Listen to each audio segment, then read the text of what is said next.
Dan hari ini saudara yang dikasih dalam Tuhan, mari kita melihat firman Tuhan di dalam Wahyu pasalnya yang ke-8, ayatnya yang ke-5.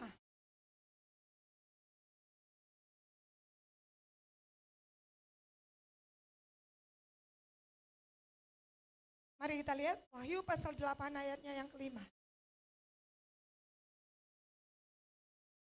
1, 2, 3. Lalu malaikat itu mengambil pedupaan itu, mengisinya dengan api dari mezbah, dan melemparkannya ke bumi. Maka meledaklah bunyi guru disertai halilintar dan gempa bumi. Saudara, sejujurnya saya agak terkejut walaupun tidak terlalu, karena saya tahu Tuhan sedang menyampaikan pesannya ke seluruh dunia. Dan saudara, ketika kami ada di sana, tema yang ada di sana adalah catch the fire, make it big. Tangkap apinya dan buat lebih besar. Saudara, dan saya berpikir bahwa pesan yang sama Tuhan telah ceritakan kepada saya dan saudara. Tuhan telah utarakan dalam beberapa, bahkan memasuki tahun baru ini. Firman Tuhan ini. Lalu malaikat itu mengambil pedupaan itu, mengisinya dengan api dari mezbah, dan melemparkannya ke bumi. Berapa banyak orang yang bisa tangkap api ini? Berapa banyak orang yang bisa catch the fire? Saudara, dalam beberapa waktu ke depan, nanti para tim akan di-briefing dan akan menyampaikan apa pesan Tuhan, saudara ya, yang disampaikan di sana. Hari itu saudara, saya merasa bahwa the voice of Lord, message from heaven, sedang disampaikan sebenarnya oleh Tuhan kepada seluruh gereja Tuhan di muka bumi ini. Tetapi berapa banyak orang yang bisa menangkap, mendengar, dan melakukan apa yang Tuhan suruh. Kita bersyukur, itulah sebabnya dari kita yang tahu banyak, Tuhan akan tuntut banyak. Yang tahu sedikit, Tuhan akan tuntut sedikit. Saya dan saudara, Tuhan berikan. Hari itu berkumpul saudara.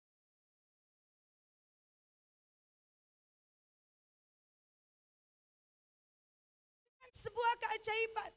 Bagaimana Tuhan sedang mengumpul satu pasukan di akhir zaman ini untuk mengeksekusi apa yang Tuhan. Dan saya bersyukur. Bilang kiri kanan saudara, saudara adalah orang. Saudara adalah orangnya. Kita hidup di masa yang terakhir. Kita hidup di masa-masa di mana saya dan saudara Tuhan tentukan untuk berdiri dengan kuat. Siapapun engkau. Saudara, saya melihat ada orang-orang yang bawa anak. Tapi saudara mungkin anak saya dia yang pakai name tag saudara ya. Dan saya mengetes, saya bilang tinggal di hotel nanti kalau dengan kakaknya. Kalau sudah lelah. Tapi saudaranya enggak, kita mau pergi. Dan ketika mau didoakan dia cepat-cepat juga. Saudara, dan mereka juga di sana, saudara, mereka tidak pandang besar, tua, muda atau kecil. Karena mereka tahu setiap jiwa membawa lawatan. Setiap orang membawa lawatan. Saudara, ini yang saya mau tangkap. Seberapa mudahkah kita mengenal Tuhan? Saya tidak peduli. Tapi engkau adalah orang yang Tuhan tentukan. Atau sudah seberapa tuakah engkau? Engkau orang yang Tuhan tentukan. Yohanes sudah sangat tua. Berada di pulau yang namanya Patmos. Tapi Tuhan tidak berkata, Yohanes kamu selesai. Tuhan bilang kepada Yohanes, Yohanes naiklah kemari. Naiklah kemari. Saya dan saudara, jangan stop melayani Tuhan. Kita tidak pernah terlalu muda dan tidak pernah terlalu tua. Bilang kiri kanan saudara, maju. Amin. Ya, tidak ada di sini yang berkata, saya mau pensiun bu karena saya sudah tua. Tampilkan saja yang muda-muda. Sementara yang muda-muda berkata, aku terlalu muda, yang tua-tua saja. Ya kan? Makanya Tuhan bilang kepada Yeremia, janganlah seorang pun menganggap engkau muda. Aku telah menetapkan engkau kepada Timotius. Timotius dengan usia yang masih muda, Tuhan akan menjadi pena. Tahu tuh pena? Tua. Ya saudara. Pena tua. Tapi Paulus bilang, jadilah teladan. Dalam tingkah lakumu, dalam kesucianmu. Yang penting kedewasaan seseorang tidak diukur dari usia. Tetapi dari yang namanya tingkah laku. Hari ini, saudara Tuhan sedang menghimpun, sayang. Jika saya dan saudara yang berada di pusaran suara Tuhan tidak menangkap dan menganggap, kami baru kemarin mendoakan seseorang, saudara tahu, dan dia mau menjual sementara bergumul asetnya. Saya bilang, teman-teman menyaksikan kan? Kenapa mau jual ini? Supaya saya bisa pindah di Bitung. Saya iri lihat-lihat live streaming. Saya ingin berkumpul, doa Ester, doa puasa, doakanlah supaya ini dijual dan kami dari Jakarta pindah ke Bitung. Sampai KL bilang, wow, kita yang di Bitung malah tidak datang. Yang di luar sana mau pindah. Mereka menyaksikan kalau kita Ester, mereka Ester 40 hari, mereka 40 hari. Dan kita mengunjungi pendeta James sempat tinggal sehari. Saya bilang harus tinggal di sana mendoa. Saudara lihat, ada sebuah kehausan, tingkat kehausan dan kelaparan akan Tuhan dan suaranya. Bagaimana kita yang berada di dekat? Bagaimana kita yang hari-harinya kita berafiliasi, kita berhubungan dengan yang namanya pesan dan suara Tuhan. Saudara yang dikasih dalam hari ini, catch the fire dan buat lebih besar. Tangkap apinya dan buat lebih besar. Saya berdoa ketika hari itu minggu pagi, saudara kami harus kembali untuk Senin subuh untuk doa. Saudara, jam 1 kami sudah start, jam 1 subuh. Sampai di sana jam 4 pagi, jam 5. Saya berpikir karena mereka lagi menghandle retreat 4 hari. Dari pagi, kalau kita kan maraton pulang jam 9, 10 ya. Setengah 11 ya Bu. Kalau mereka tentu pulang juga hampir subuh. Dan saya dan Kak El berpikir jam 5 pagi tentu masih kita berdua. Ketika saya sampai di sana jam 5 pagi dalam doa itu saya terkejut. Para pemimpinnya sudah hadir. Semuanya lagi karena mulainya jam 6. Semuanya lagi menaikkan pujian penyembahan. Wah, saya bilang kekuatan dari mana ini saudara ya. Ya, mereka baru habis menghandle sebuah acara yang sangat lumayan menguras tenaga, menguras energi. Dan saudara tahu jam 5 pagi semua pasukan dalam keadaan memuji dan menyembah. Wow, itulah sebabnya api itu semakin besar. Tidak ada namanya keletihan. Ada yang namanya kelelahan. Tetapi orang yang menanti-nantikan Tuhan akan mendapatkan kekuatan baru. Itulah sebabnya bukan dari kata-kata mereka, tetapi dari cara hidup dan gaya hidup kami menangkap yang namanya impartasi. Amin. Itulah sebabnya saya yakin di 2022 ini ada banyak tenaga yang akan kita curahkan. Ada banyak waktu yang akan kita lepaskan. Tapi saudara tahu jerih payah dan lelah kita di dalam Tuhan tidak akan pernah sia-sia. Saya lihat mujizat. Saudara, hari itu pemimpin mereka berkata, untuk tiket pesawat 600 juta. Untuk memberi makan, biasa seorang yang datang di tempat ini 300 juta. Belum penginapan 400 juta. Miliar keluar untuk mengupgrade para hamba-hamba Tuhan. Untuk semakin itulah sebabnya kami tidak main-main. Dari pagi sampai malam kami mengusahakan mata kami untuk tetap terbuka. Walaupun saudara ya, Kif tertawa-tertawa. Ya Kif lihat, Kak James, sobat gini. Kak James bilang, Kif lihat ada tak tidur. Ya, karena apa saudara? Saya membayangkan saudara dan saudara tahu.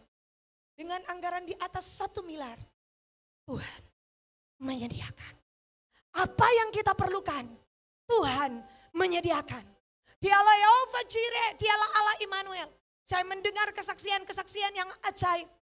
Saudara tidak pakai minta-minta, hanya dengan apa? Hati yang berkorban dan doa. Saya tahu, hari-hari ini Tuhan sedang mengalirkan aliran sungainya, kekayaannya untuk kegerakan Tuhan. Bilang kiri kanan saudara, jangan pelit. Jika engkau diberkati, lepaskan untuk pekerjaan Tuhan. Ini masa Yusuf, di mana tabung dan tabur. Tabur benih, tabur benih, tabur benih pada masa kesusahan. Kau tidak akan pernah dibiarkan Tuhan. Karena benih itu dipastikan sudah menghasilkan. Tabur benih iman. Mungkin engkau tidak punya uang hari ini. Tabur benih tenaga. Tabur benih air mata. Tabur semua yang saya dan saudara bisa beri. Saudara, hari itu Di tengah kesaksian banyak saksinya. Di tengah pandemi mereka tetap mau memberi makan semua orang yang ada di Jakarta. Saudara, dan saudara tahu ini pandemi keras. Masih semua tutup. Mereka berdoa. Dan saudara, Tuhan berkata begini, kamu tahu aku akan memberikan makanan mewah. Pemimpin mereka berkata begini, sedangkan ini pandemi. Bagaimana mungkin makanan mewah? Semua lagi tutup. Tiba-tiba datanglah 7 ton lobster dan udang. 7 ton disumbangkan karena tidak jadi dikirim ke Cina. Ya, pintu lagi ditutup untuk Cina. Jadi wali kota bilang, satu-satunya yayasan yang bisa dipercaya, kirimkan kepada orang-orang ini 7 ton lobster dan udang. Jadi saudara bayangkan, nasi pakai lobster dan udang. Sampai nek. Saudara lihat, Tuhan punya banyak pintu. Apa pergumulanmu? Tuhan punya banyak pintu. Makanya jadilah orang yang dapat dipercaya oleh Tuhan. Wali kota saja bilang, cuma ini yang dapat dipercaya. Kami pastikan kalau taruh di tempat ini sampai ke akar rumput.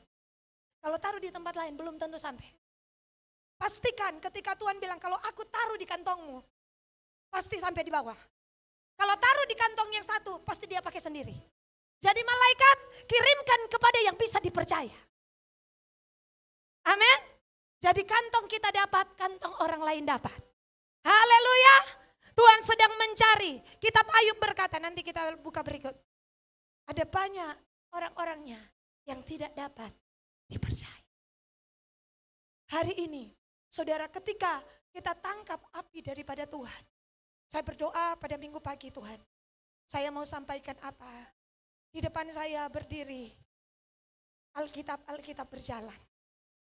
Orang-orang bahkan bukan cuma pendengar, tapi mereka baru kembali dari Papua. Ada satu tim, Kok Steve dan Bunda belum keluar dari Papua. Karena dari satu desa ke desa yang lain berjalan 1 hari setengah. Nanti keluar 30 Januari. Kemarin baru keluar Pendeta Samuel Elkana dan teman-teman dari Pegunungan Bintang. Disebar ke seluruh Papua.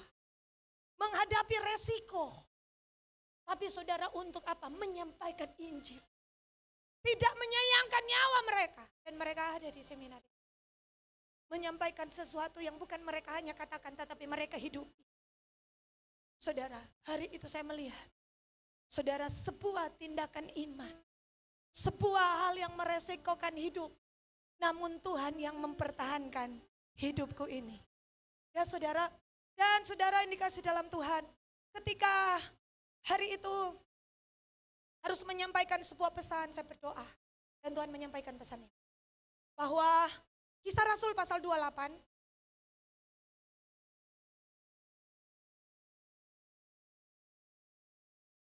Ayat 1 sampai dengan 5.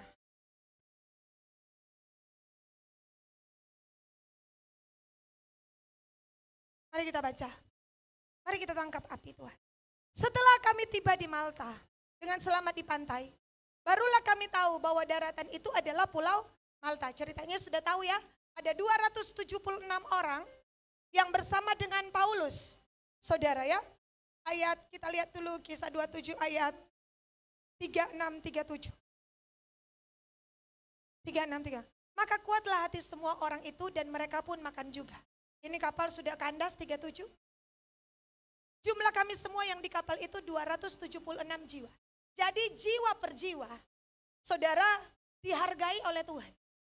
276 jiwa totalnya, tambah Paulus, jumlah kami semua yang di kapal itu 276 jiwa. Nah kita lihat Kisah 28 ayat 1, 276 jiwa ini mendarat di Pulau Malta. Karena kapal karam, kapal kandas, ayat 2. Penduduk pulau itu sangat ramah terhadap kami. Mereka menyalakan api besar, ada kata api besar. Dan mengajak kami semua ke situ karena telah mulai hujan dan hawanya dingin. Coba sambil ini lihat King James-nya, ayat 3. Ayat 3. Ketika Paulus memungut seberkas ranting-ranting dan meletakkannya di atas api, keluarlah seekor ular berdudak karena panasnya api itu. Lalu menggigit tangannya, ayat 4.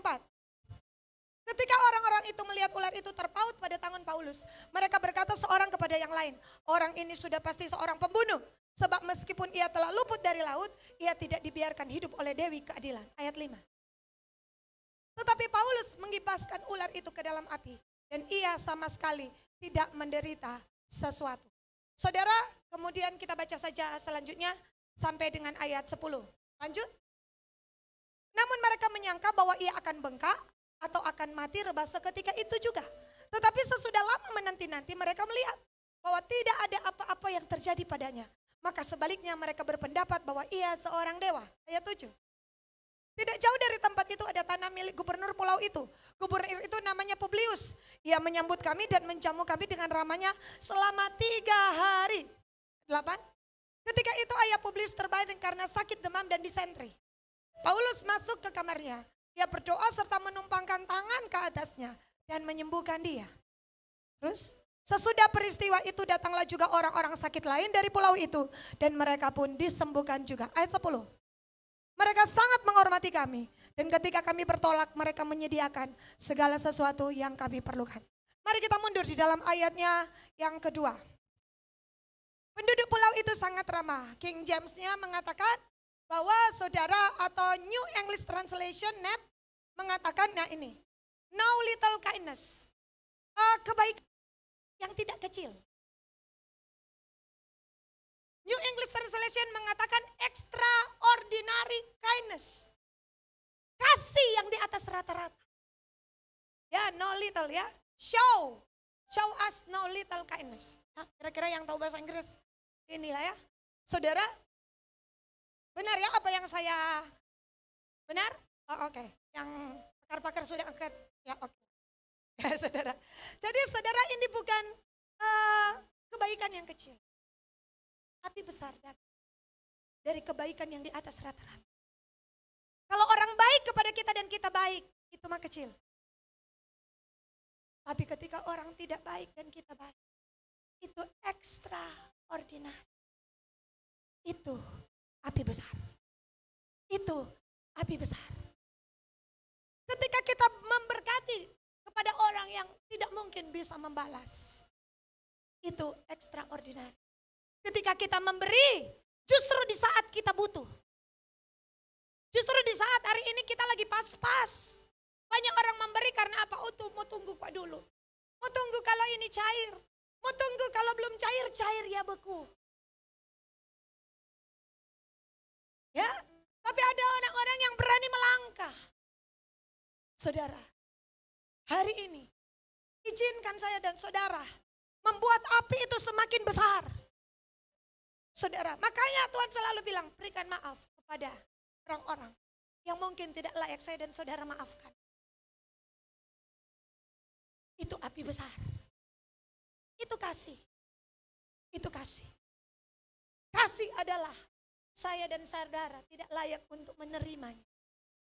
Tapi begitu besar, karena begitu besar kasih Allah akan dunia ini.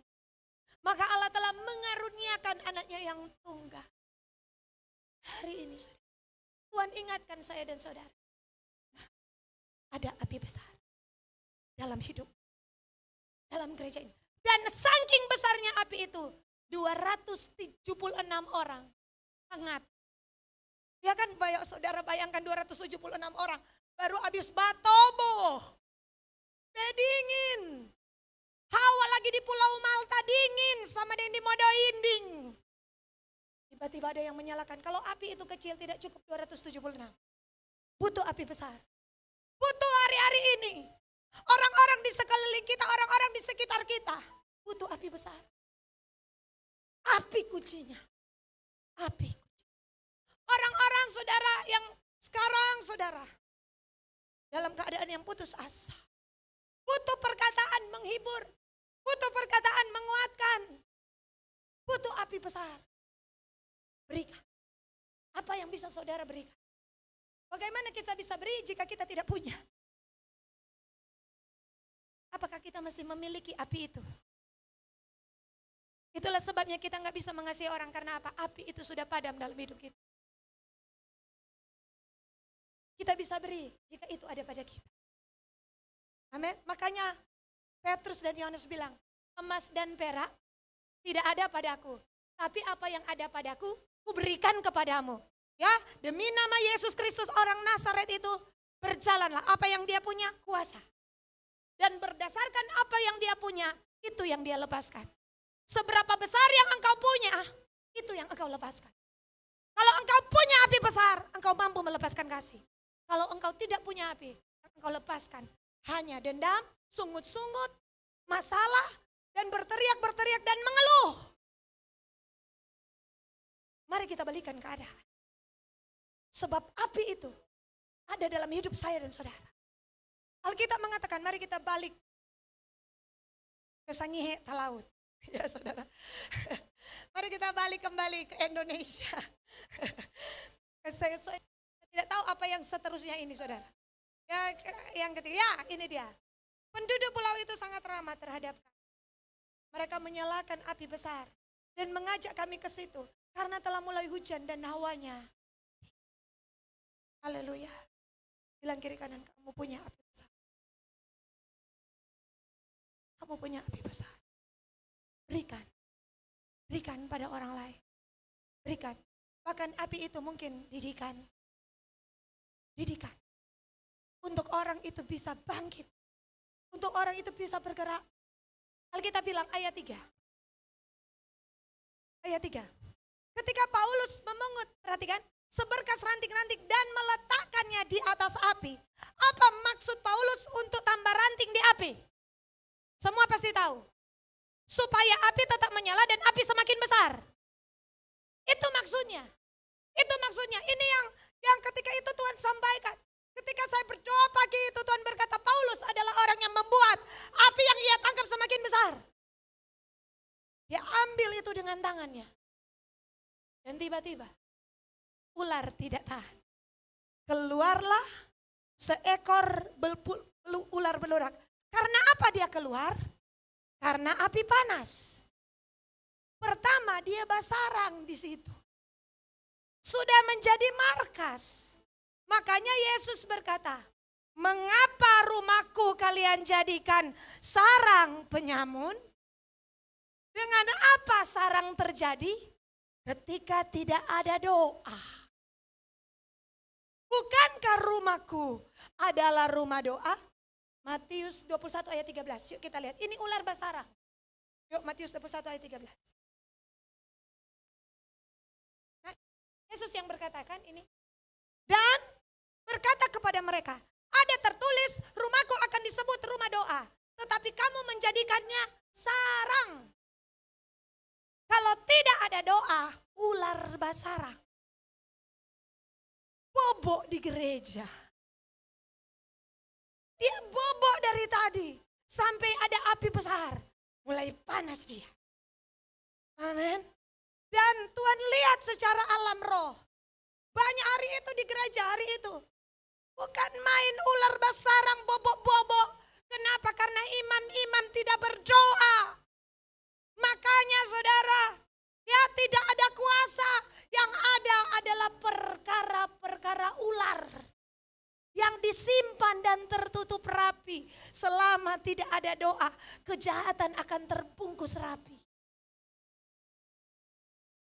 Dia bersarang. Dan ular yang tadinya kecil semakin hari semakin besar. Karena tidak ada doa. Tapi kalau ada doa, dosa tidak bisa disembunyikan. Ular itu akan mencari jalan keluar. Amin. Haleluya. Kenapa? Karena Roh Kudus akan menyingkapkan apa yang tersembunyi dan terselubung. Bahkan sampai kedalaman hati seseorang apa yang dia sembunyikan. Tuhan akan mencurahkan roh insyaf. Supaya orang itu mengakui dan bertobat. Hati-hati masuk di gereja yang suka berdoa. Hati-hatilah. Karena ular tidak tahan. Satu kali mungkin semua sudah mendengar. Tapi saya ingat kesaksian ini. Kita sedang berdoa di ruko. Berdoa. Dan kita butuh tikar. Saudara masih ingat? Tiba-tiba Oma Mina bilang mau cari tikar. Kita bilang Oma berdoa coba. Oma bingung-bingung mau cari tikar. Dia bilang, dingin kita. Nah, Oma turun cari tikar. Yang aneh, Oma Mina cari tikar. Saksinya ada Pak Jemi. Pak Jemi itu ada di lantai bawah. Oma cari tikar di belakang lemari. Sementara lemari itu sudah mau dempet dengan tembok. Masih ingat saudara? Dan hari itu Oma mau ambil tikar, digerakkan. Orang sementara berdoa. Oma masukkan tangannya dan tiba-tiba, dingin. Dan Oma, itu. Maka dipanggillah Pak Jemi, sorong itu lemari. Pak Jemi bilang, memangnya ada tikar. Oma bilang, sorong Jo. Ya, kalau Oma live streaming, dia akan mengiyakan. Begitu disorong itu lemari, keluarlah ular. Yang sementara bobok dengan ukuran yang masih kecil. Hari itu masuk Pak Daeng. Dan Pak Daeng bilang, aduh ular, injak Pak Daeng, aduh ular. Tapi hari itu Tuhan singkapkan. Kamu lihat, ketika kalian berdoa, ular yang lagi bobok pun dipaksa keluar. Itu perkara kuasa-kuasa kegelapan, itu perkara belenggu-belenggu, itu perkara dosa-dosa, itu disingkapkan dan dihancurkan, diputuskan sampai di belenggu-belenggunya. Itu dong. Amin. Itulah sebab 4 hari lagi kita puasa Ester. Januari belum. Iya kan? Ini kita sudah dapat firman. 3 hari Gubernur Publius menjamu kami dengan ramah. Saya berpikir, sedangkan 3 hari gue bisa jamu dengan ramah. Apalagi Tuhan dalam 3 hari ini. Amin. Haleluya. Amin. Wah, sedikit aminnya yang lain. Haleluya. Yang tidak bisa puasa Ester, jalani Esra. Ya kan? Buka tutup. Saudara, kalau kita dapat firman, segera kita eksekusi. Ada maksud Tuhan. Dan apa? Doa orang benar. Bila dengan yakin didoakan, sangat besar kuasanya. Amin. Ada sesuatu yang besar. Nah, mari kita balik ke Kisah 28. Ayat 3. Ketika Paulus memungut seberkas ranting dan meletakkannya di atas api, dia mau membuat dengan tangannya, api semakin besar. Keluarlah seekor ular beludak karena panasnya api itu, lalu menggigit tangannya. Mari kita lihat ayat 4. Ketika orang-orang melihat ular itu terpaut pada tangan Paulus, bahasa aslinya, saudara saya sudah lupa, melekat. Memang itu ular tidak mau melepaskan ini tangan Paulus. Dia memang menancapkan bisanya. Dari kata bahasa Inggris, viper. Saudara pernah lihat ular DP ekor seperti, itu sangat berbisa. Dan dia tidak mau melepaskan tangan dari Paulus. Mereka berkata, karena ini pertunjukan saudara. Orang-orang melihat. Mereka berkata seorang kepada yang lain, aduh, orang ini sudah pasti pembunuh. Rupanya ada penguasa daerah, penguasa udara maksud saya, yang selama ini bercokol di Pulau Malta. Saudara, namanya Dewi Keadilan. Sebab meskipun ia telah luput dari laut, rupanya dari laut, badai itu adalah cara iblis untuk menghentikan Paulus. Sampai karam kapal. Tetapi Tuhan berkata, jangan takut Paulus. Oleh karena engkau, orang-orang yang ada di sekelilingmu pasti selamat. Saudara, tidak ada yang bisa menghentikan kalau kita berjalan dalam arahan Tuhan. Tidak ada gelombang apapun, badai apapun tidak akan bisa menahan kita untuk apa berjalan. Karena yang suruh Paulus ke Roma, Tuhan. Di tengah jalan, iblis bilang apa? Walaupun telah luput dari laut. Kita bilang, ia tidak dibiarkan hidup oleh Dewi Keadilan. Ayat 5. Tapi Paulus mengibaskan ular itu ke dalam api. Dan ia sama sekali tidak menderita sesuatu. Perhatikan saudara. Tangan, tadi kan dia pungut seberkas. Tangan yang membuat api semakin besar adalah tangan yang tidak mempan. Walau dipangut, dipatuk atau ular berbusa. Saya mau katakan, kalau engkau mau buat api semakin besar, apapun sengat maut tidak bisa mempan dalam hidupmu. Hai maut, di mana sengatmu? Maut sudah dikalahkan, asalkan tangan yang membuat api besar mau dipatuk ular. Ya, ular nafsu Paulus petangan. Karena tangan itu buat api semakin besar. Saudara, bagaimana membuat api semakin besar? Yang kedua, suara Tuhan seperti api. Baca firman. Baca firman. Suara Tuhan bagaikan api. Suara Tuhan seperti api. Baca firman, baca firman, baca firman. Jangan kita hari-hari tidak baca firman. Kalau kita baca firman Tuhan dan kita mulai memperkatakan, aku menaruh perkataan-perkataanmu di dalam mulutmu. Itu seperti apa? Kita membuat api semakin besar. Alkitab berkata, biarlah di setiap tempat. Maleakhi 1 ayat 11. 111.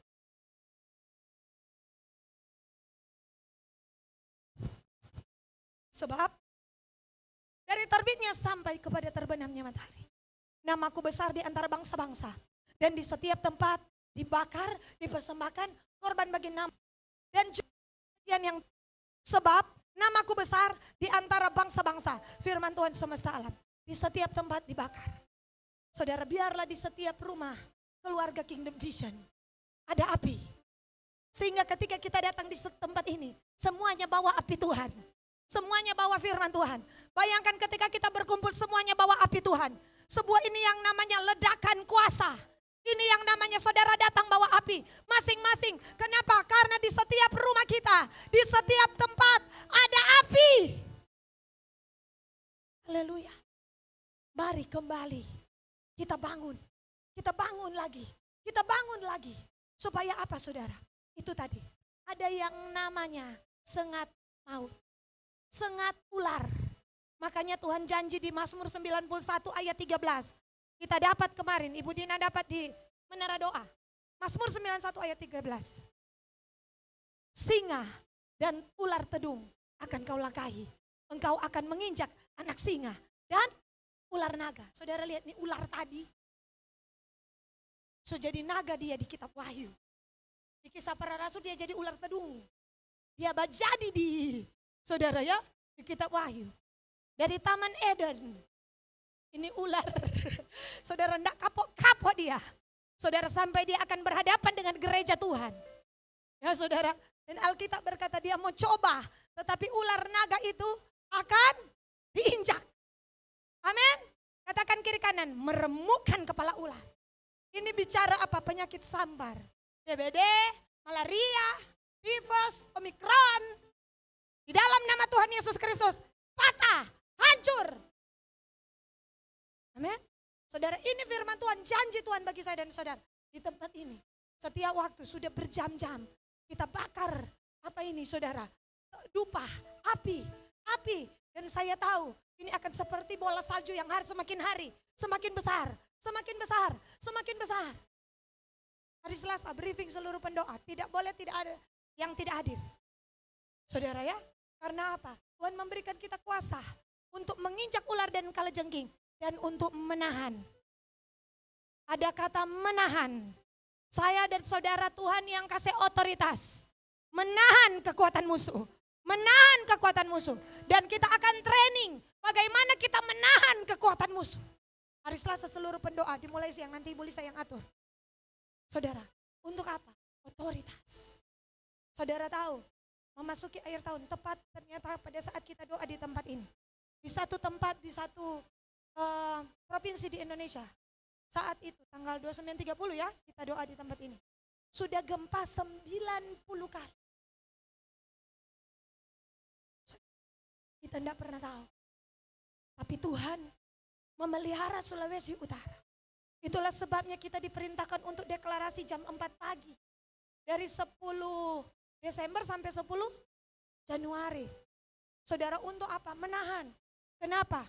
Tuhan beri saya dan saudara kuasa untuk menahan kekuatan musuh. Lewat apa? Doa. Amin.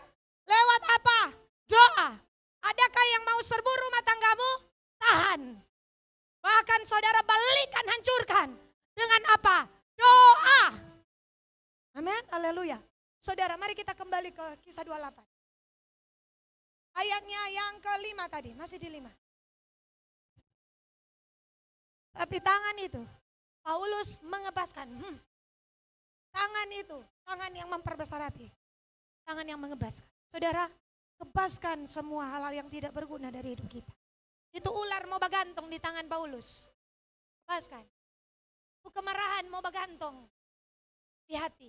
Kebaskan, jangan bagantung ke kita. Bilang patuh roh kemarahan. Kalau seperti hamba Tuhan siapa bilang ya, Suset, kalau Tuhan buka mata kita, ada roh-roh yang menjijikkan. Roh-roh itu bernama roh dengki, roh perselisihan. Saudara, untuk apa saudara? Untuk bergantung dan berpaut kepadamu. Bilang kepada semua roh kemarahan, yang jaba gantung ke kita. Aku kepaskan segala roh kemarahan, roh perselisihan, dengki, apalagi baba carita.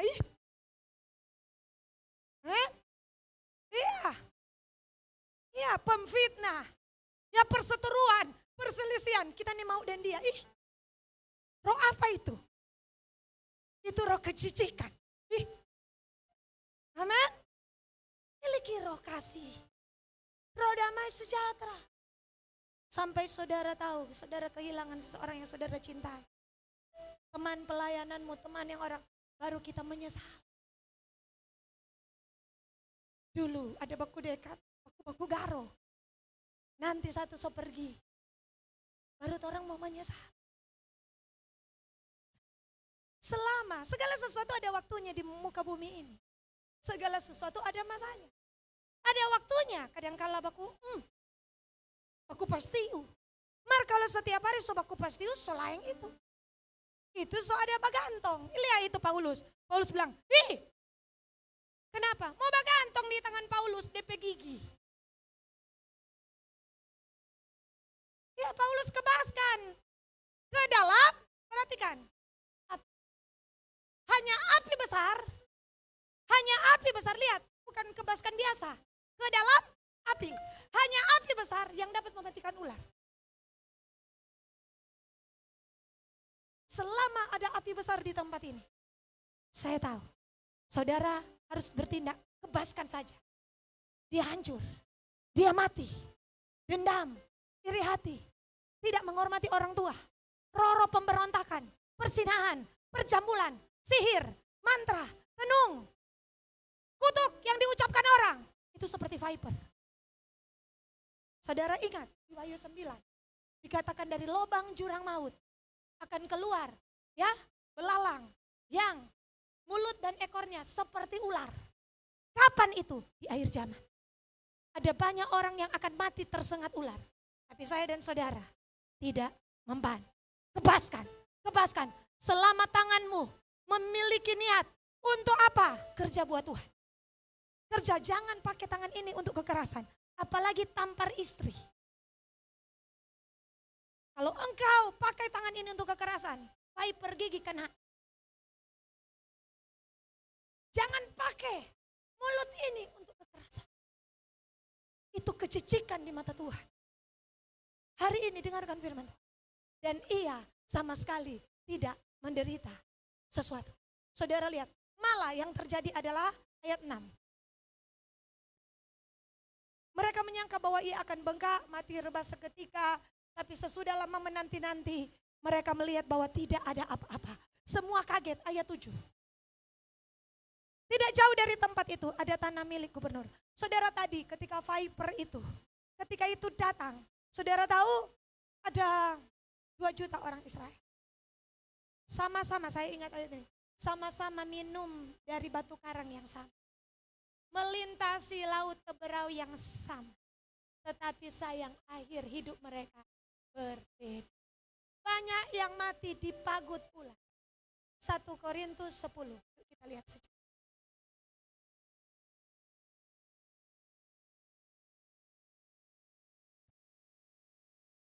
Mari kita baca ayat 1.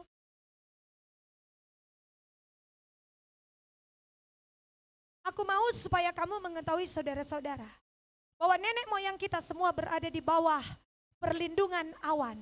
Semua, ada kata semua, perhatikan. Di bawah apa? Perlindungan awan. Ingat baik-baik. Ada awan kemuliaan Tuhan yang Tuhan janjikan ada di tempat kita. Semua. Dan bawa mereka setelah melintasi laut. Kita lewati banyak hal-hal yang tidak mungkin. Selanjutnya ayat 2. Untuk menjadi pengikut Musa. Mereka semua telah dibaptis dalam awan dan dalam laut. Diangkat. Ayat 3. Mereka semua makan makanan rohani yang sama. Dengar khotbah yang sama. Saudara ya, ini semua saudara sama. Ayat 4. Dan mereka semua minum minuman rohani yang sama. Kepenuhan Roh Kudus. Sebab mereka di batu karang rohani yang mengikuti mereka. Dan batu karang itu ialah Kristus. 5. Tetapi sungguh pun demikian. Allah tidak berkenan kepada bagian yang terbesar dari mereka. Karena mereka ditewaskan di padang gurun. Oh. Ini salah satu ayat yang paling ngeri menurut saya. Minum rohani, batu karang yang sama, makan makanan rohani yang sama, melintasi lihat mujizat yang sama, penuh Roh Kudus yang sama, tetapi kenapa saudara dapat perlindungan yang sama, tetapi kenapa yang terbesar Tuhan tidak berkenan. Dan Alkitab berkata, oh itu dulu, makanya Tuhan kunci dengan ini, 11. Semuanya ini telah menimpa mereka sebagai contoh dan dituliskan untuk menjadi peringatan bagi kita yang hidup pada waktu di mana zaman akhir telah tiba. Jadi ini juga bagi kita yang hidup di mana? Di mana zaman akhir telah tiba. Apa yang membuat mereka kandas? Ayat 8, 9, 10. Yuk kita lihat. Janganlah kita melakukan percabulan seperti yang dilakukan oleh beberapa orang dari mereka. Sehingga pada satu hari telah tewas 23.000 orang. Jadi ini karena percabulan. Kemudian yang kedua, dan janganlah kita mencobai Tuhan seperti yang dilakukan oleh beberapa orang dari mereka. Sehingga mereka mati dipagut ular. Kalau saudara lihat kisahnya, mereka melawan Tuhan dan melawan Musa. Itu peristiwa setelah di Horma. Ada ular darah, pagut. Ini saudara, itu kan kita bicara tentang sengat ular. Kemudian ayat 10. Janganlah bersungut-sungut seperti yang dilakukan oleh beberapa orang dari mereka. Sehingga mereka dibinasakan oleh malaikat maut. Saudara jangan bersungut-sungut orang. Saudara. Dan Alkitab berkata, semuanya itu ayat 11 telah menimpa mereka sebagai contoh dan dituliskan untuk menjadi peringatan. Kenapa harus ditulis? Supaya saya dan saudara dan tidak hidup seperti mereka hidup. Jangan berbuat cabul, jangan saudara tadi bersungut-sungut. Karena Alkitab berkata, ayat 13. Pencobaan-pencobaan yang kamu alami ialah pencobaan-pencobaan biasa yang tidak melebihi kekuatan manusia. Sebab Allah setia dan karena itu ia tidak akan membiarkan kamu dicobai melampaui kekuatanmu. Pada waktu kamu dicobai, ingat janji ini.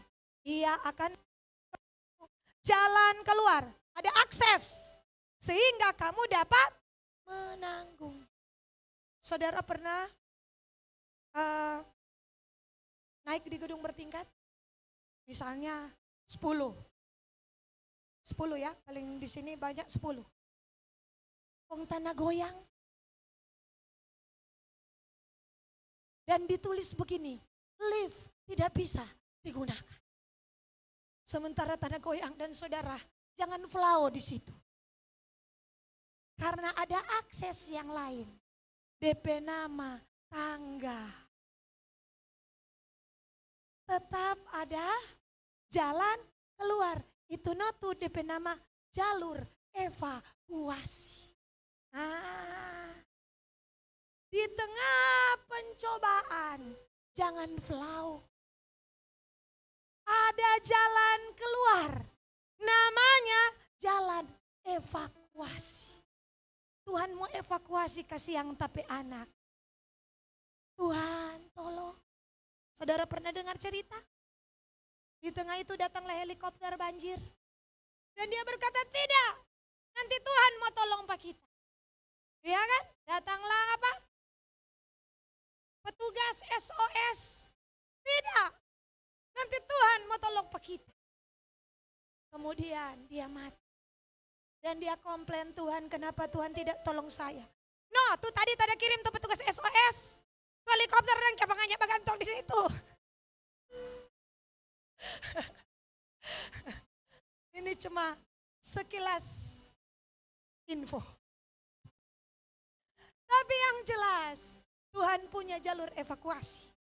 Hele dunia punya jalur evakuasi, apalagi anak-anak Tuhan. Amin.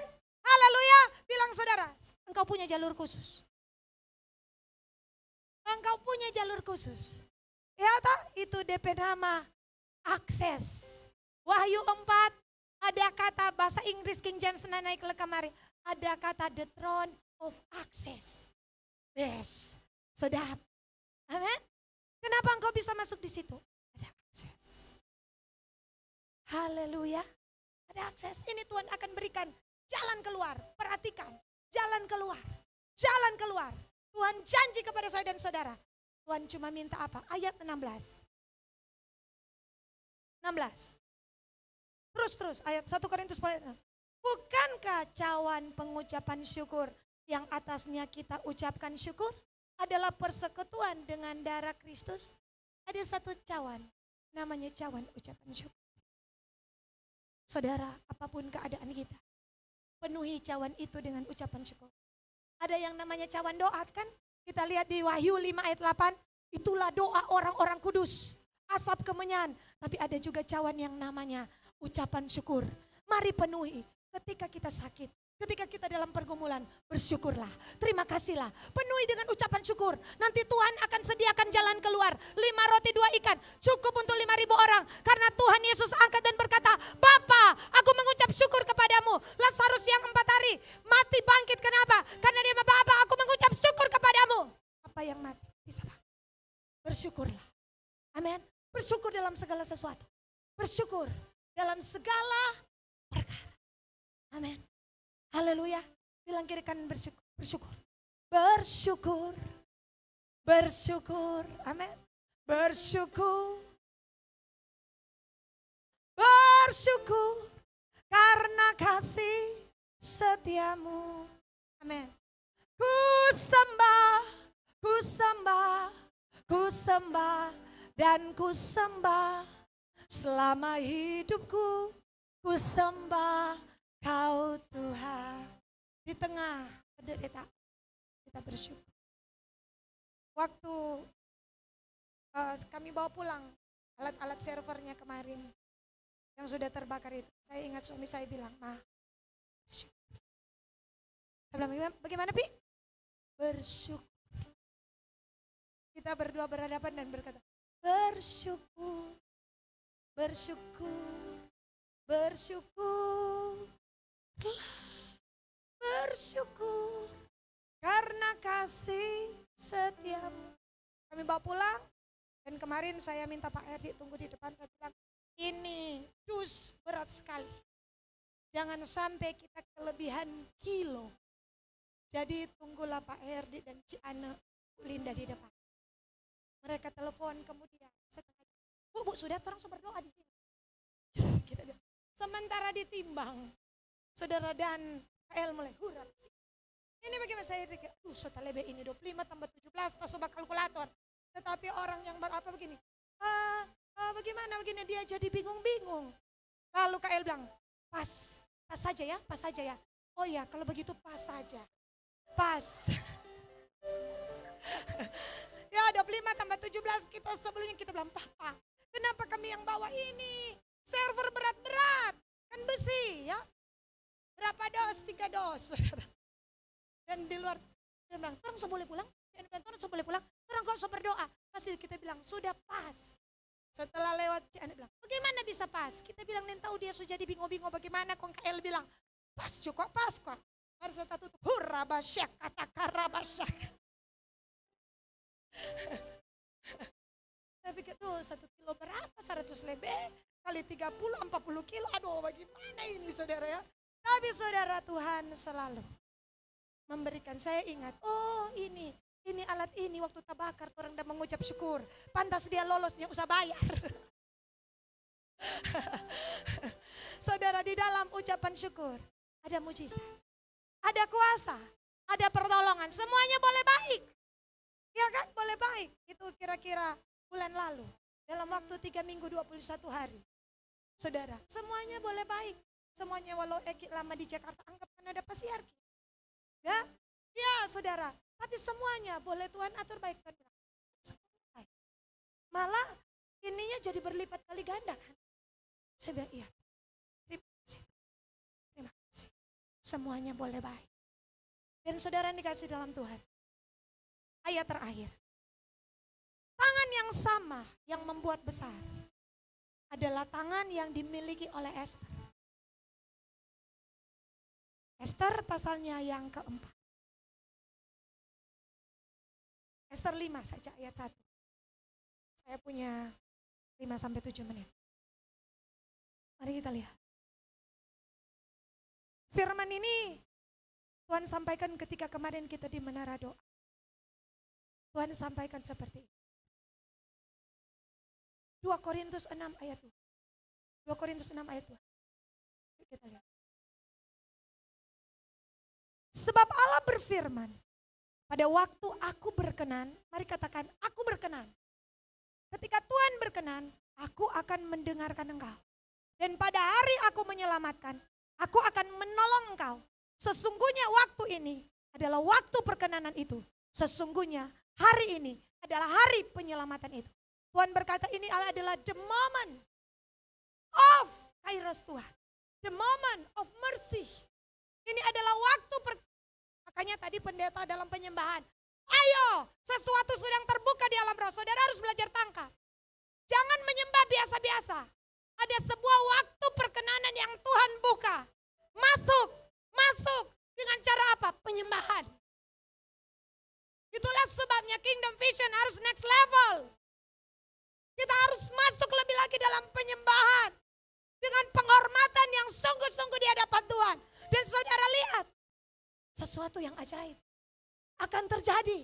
Karena ada hari-hari di mana waktu time, saudara ingat. Ketika di dalam Yohanes pasal 5, enggak usah buka. Ketika itu kolam Betes sudah bergoncang. Siapa yang lebih dahulu masuk sembuh seketika? Karena hari itu malaikat Tuhan turun di situ. Dan hari penyembahan, waktu penyembahan. Saya menyesal jika jemaat datang dengan biasa-biasa. Adakah engkau datang dengan penuh pergumulan? Sembah Tuhan. Adakah engkau datang dengan semua yang engkau rasa aku tidak layak? Sembah Tuhan. Tapi aku penuh dengan kemarahan. Angkat tanganmu dan berkata, tahirkan aku Tuhan dan aku mau menyembahmu. Bahkan mengemislah kepada Tuhan. Mengemislah. Seperti Bartimeus yang berkata, Yesus ada Daud, kasihani aku. Kasihani aku, diam. Kasihani aku. Yesus lewat dan berkata, aku tidak tahu. Jeritan orang itu membuat, panggil dia. Panggil dia. Adakah ketika kita berseru di tempat ini, kasihani kami Tuhan. We worship you. On the throne, we worship you Lord. Tuhan bilang, panggil dia, apa keinginanmu? Nah, kami minta angel disembuhkan. Kami minta Tuhan. Kami minta. Dengan iman. Aku minta. Pada saat Tuhan berkata, panggil dia. Itulah Tuhan bertanya, apa keinginanmu? Tapi hari itu tidak muncul. Jika hari itu Bartimeus diam-diam saja dia tertekan dengan butanya. Dan orang berkata Bartimeus anak najis. Dia tenggelam dalam kenajisannya dan dia tidak punya rasa untuk datang pada Tuhan. Bahkan sekalipun engkau tidak punya hasrat untuk Tuhan. Saya tahu kau saudara ada di sini. Karena saudara dan saya merindukan sesuatu. Dan jangan biarkan keengganan itu datang hampiri dia. Datang tadi ada sebuah momen. Dan saya tangkap itu. Sesuatu sedang terbuka. Kulihat langit terbuka. Yeskiel berkata, kemuliaanmu datang, penuhi tempat ini. Tapi saudara tahu, kedatangan Tuhan kelaparan, tergantung juga kehausan. Kenapa Tuhan tidak bisa melanjutkan perjalanannya? Seperti ada tarikan dari suara Bartimeus. Seperti ada sebuah saudara magnet yang membuat Tuhan tidak mau berjalan lagi ke depan. Kenapa? Ada seorang yang tarik-tarik dia. Dan akhirnya Tuhan berbalik, panggil dia. Itulah suara-suara penyembahan dari hati yang sungguh-sungguh datang menjerit kepada Tuhan. Makanya hari-hari ini saya bilang ke jemaat, dalam pujian penyembahan jangan mondar-mandir. Kecuali saudara sedang dipercayakan mengurus sesuatu yang penting atau apapun. Jangan otak-atik HP-mu. Sembah dia, sembah dia. Sampai Tuhan merasakan, wow anak ini tidak bisa aku acuhkan. Hari ini, waktu ini adalah waktu perkenanan. Dan ketika Tuhan buat perkenananmu turun atas kami. Tuhan ingatkan, sentuh tongkat. Di mana Tuhan? Buka kitab Ester. Ester pasal yang kelima. Ini yang terakhir. Ester 5 ayat 1.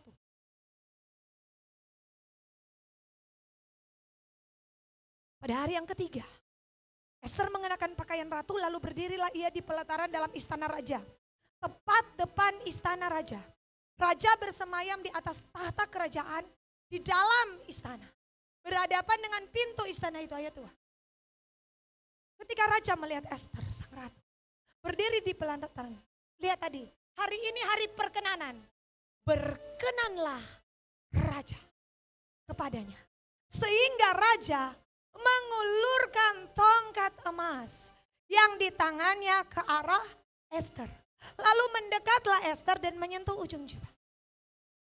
Roh Kudus mengingatkan seperti ini. Kamu tahu posisi Ester ada di mana? Saya selama ini kurang memperhatikan. Ester sedang ada yang namanya ayat 1 bilang. Berdiri di pelataran dalam istana. Seperti misalnya. So di mana? Di Kiev. Ada di mana? Ada di muka. Sudah di gereja, tapi di muka.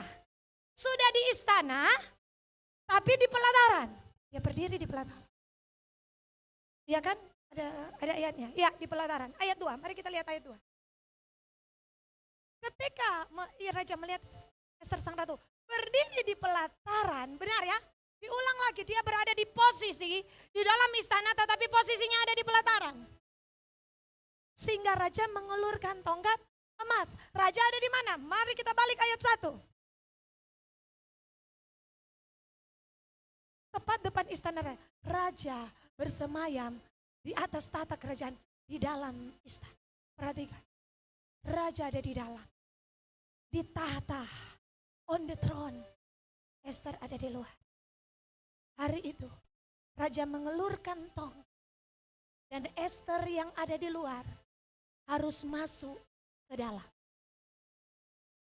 Untuk apa dia masuk ke dalam? Alkitab bilang, Ester mengatakan ayat 2, ayat 2, ayat 2.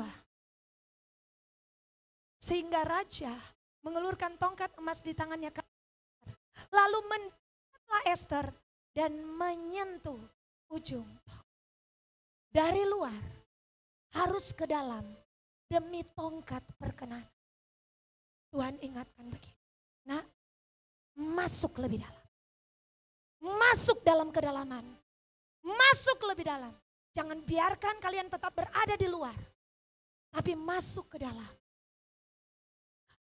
Lebih dalam lagi ku rindu kau Tuhan. Raja sudah mengeluarkan kalau ini tongkat. Tongkat sudah diulurkan.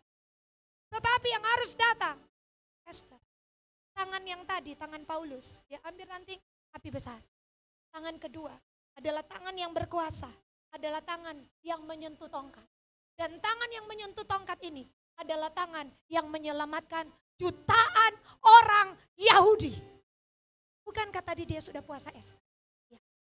Tapi Tuhan berkata, puasa Ester membuka sebuah akses untuk Ester masuk lebih dalam lagi. Dan di kedalaman dia berani mengatakan, aku mengundang engkau raja, datang ke perjamuan. Kita mengundang sang raja on the throne, datang ke perjamuan kita. Seperti Maria, Marta, Lazarus buat perjamuan. Yohanes 12 ayat 2. Yohanes 12 ayat 2. Kita lihat sejenak. Yohanes 12 ayat 2. Di situ diadakan perjamuan untuk dia. Saudara, ini yang namanya, perhatikan, raja di surga diundang untuk datang ke perjamuan daripada seorang Esther, raja di istana. Mari kita undang raja segala raja untuk melangkahkan kaki masuk dalam perjamuan di mana Esther akan menyajikan anggur yang terbaik. Mari, ini yang namanya surga menyentuh bumi. Ini yang namanya dalam 3 hari ini kita undang sang raja hadir di perjamuan yang akan kita adakan. Dan kita sajikan anggur yang terbaik. Doa, pujian, penyembahan di hadapan Tuhan dalam puasa Esther. Dan pada saat kita menyentuh tongkat perkenanan, raja berkata, apa yang engkau ingin? Aku ingin melihat sulut diselamatkan. Aku melihat keluargaku yang selama 2021 belum bertobat diselamatkan. Hari ini adalah hari perkenanan. Aku ingin melihat keluargaku yang kacau teratur kembali. Mari kita duduk dalam hadirat Tuhan. Dalam puasa Esther selama 3 hari plus doa malam. Saudara, untuk apa? Karena Mazmur 91 ayat 3. Ya, orang yang duduk dalam lindungan Allah dan bermalam dalam naungan Allah yang maha tinggi akan berkata kepada Tuhan, tempat perlindunganku, kubu pertahananku, Allah yang kita percayai. Lebih dalam lagi Tuhan akan bawa kita di 2022. Tuhan memberkati. Shalom.